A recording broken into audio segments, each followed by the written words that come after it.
Welcome back to episode 9 of haleem in Vijayawada. నా పేరు అబ్బాస్ విజయవాడ, అందరికి తెలిసిందే. ఫస్ట్ ఫాలో చేసి సబ్స్క్రైబ్ చేసుకోండి. సో ఇక్కడ మన సలీం హలీం వాళ్ళు న్యూ స్టాల్ అయితే ఓపెన్ చేశారు కదా. సో నేను డీటెయిల్గా చెప్తాను ఇక్కడ ఎలా ఉన్నాయి రేట్స్, టేస్ట్, లొకేషన్తో పాటు. మన లొకేషన్ చాలా ఈజీ. ఇక్కడ పంజా సెంటర్ రైల్వే స్టేషన్ రోడ్కి వెళ్తూ ఉంటాం. ముషాఫిర్ షాదీఖానా అంటారు. అక్కడ ఫంక్షన్ హాల్ ఎగ్జాక్ట్ ముందే వీళ్ళు సలీం హలీం స్టాల్ అయితే పెట్టేశారు, బాగా డెకరేట్ చేసి. ఇది ముసాఫిర్ ఖానా ఫంక్షన్ హాల్ ఉండిద్ది, లోపల కూడా సిట్టింగ్ ఉంది. సో రేట్స్ వచ్చేసి ఫస్ట్ 260 నుంచి స్టార్ట్. దాని తర్వాత ఈ బాక్స్ వచ్చేసి 520. దాని తర్వాత ఈ బాక్స్ వచ్చేసి మనకి 260. దీంట్లో వెరైటీస్ ఏంటంటే మనకి హలీం వేసి దానిపైన కొరియాండర్ లీవ్స్, ఫ్రైడ్ ఆనియన్స్, ఘీ అవన్నీ వేసిన తర్వాత పైన ఒక దమ్ పీస్ చికెన్ వేసి ఇస్తారనమాట. అంటే హైదరాబాద్ లాగా. ఎలా అంటే హలీం పైన చికెన్ సూపర్ గా అయితే ఉంది దమ్ చికెన్ తో పాటు. అది వచ్చేసి 280 రూపీస్. చాలా అయితే బాగుంది, కంపల్సరీగా వెళ్ళి ట్రై చేయండి.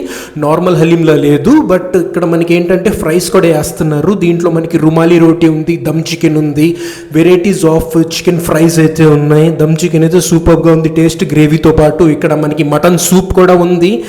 బైక్స్ అవన్నీ వెళ్తున్నాయి కదా రైల్వే స్టేషన్ రోడ్లోనే. ఎగ్జాక్ట్ మీరు రండి. ఎగ్జాక్ట్ మనకి ఇక్కడ పంజా సెంటర్ ఎంట్రన్స్ అవ్వగానే ఉండిద్ది. ఇందాక చెప్పాను కదా గ్రేవీతో పాటు హలీం అని. ఇది వచ్చేసి కప్పు 280 రూపీస్. లేట్ ఎందుకని టేస్ట్ చేసేసాను, చాలా అయితే బాగుంది ఆ గ్రేవీతో పాటు, దమ్ చికెన్ గ్రేవీతో పాటు. మీకు ఇలాంటి వీడియోస్, ప్రమోషన్స్, కొలాబ్స్ చేయాలంటే నాకు మెసేజ్ చేయండి, నేను ఫాలో అవుతాను.